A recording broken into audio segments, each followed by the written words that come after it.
দীর্ঘ 18 মাসের প্রতীক্ষার অবসান।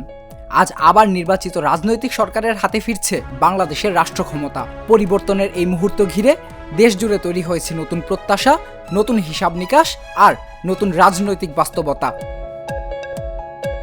সকালে জাতীয় সংসদ ভবনে নবনির্বাচিত সংসদ সদস্যদের শপথের মধ্য দিয়ে শুরু হয়েছে আনুষ্ঠানিক কার্যক্রম। আর বিকেলে জাতীয় সংসদের দক্ষিণ প্লাজায় অনুষ্ঠিত হচ্ছে নতুন সরকার ও মন্ত্রিসভার শপথ অনুষ্ঠান। রাষ্ট্রপতি মোহাম্মদ শাহাবুদ্দিন প্রধানমন্ত্রী হিসেবে শপথ পড়াবেন বিএনপির চেয়ারম্যান তারেক রহমানকে। একই অনুষ্ঠানে শপথ নেবেন নতুন মন্ত্রিসভার সদস্যরাও। ত্রয়োদশ জাতীয় সংসদ নির্বাচনে 297টি আসনের মধ্যে বিএনপি এককভাবে 209টি আসনে জয় পেয়ে নিরঙ্কুশ সংখ্যাগরিষ্ঠতা অর্জন করেছে। তাদের প্রতিপক্ষ জামায়াতে ইসলামী পেয়েছে 68টি আসন। এছাড়া জাতীয় নাগরিক পার্টি 6টি এবং স্বতন্ত্র প্রার্থীরা 7টি আসনে জয়ী হয়েছেন। আদালতের নির্দেশে 2টি আসনের ফল স্থগিত রয়েছে এবং একটি আসনে নির্বাচন হয়নি।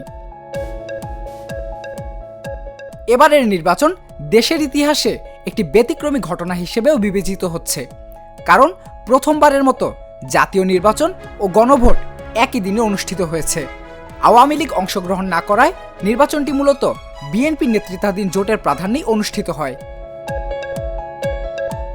2024 সালের 8 আগস্ট অধ্যাপক মোহাম্মদ ইউনূসের নেতৃত্বে গঠিত অন্তর্বর্তী সরকারের প্রায় 1.5 বছরের শাসনের পর নির্বাচিত সরকারের কাছে ক্ষমতা হস্তান্তর হচ্ছে আজ। দীর্ঘ 17 বছর বিদেশে থাকার পর দেশে ফিরে তারেক রহমানের নেতৃত্বেই বিএনপি আবারও ভোটের মাধ্যমে ক্ষমতায় ফিরছে। নতুন মন্ত্রিসভা কেমন হবে, কারা স্থান পাবেন এবং সরকারের আকার কতটা বড় অথবা কতটা ছোট হবে তা নিয়ে জনমনে ব্যাপক কৌতূহল রয়েছে। তরুণ নেতৃত্ব, নারী প্রতিনিধিত্ব এবং সমমনা দলগুলোর অংশগ্রহণ নিয়ে চলছে নানা আলোচনা। সব মিলিয়ে এই শপথ অনুষ্ঠান শুধু একটি আনুষ্ঠানিকতা নয়, বরং বাংলাদেশের রাজনৈতিক ইতিহাসে এক নতুন অধ্যায়ের সূচনা। নিউজ ডেস্ক, জাগো নিউজ।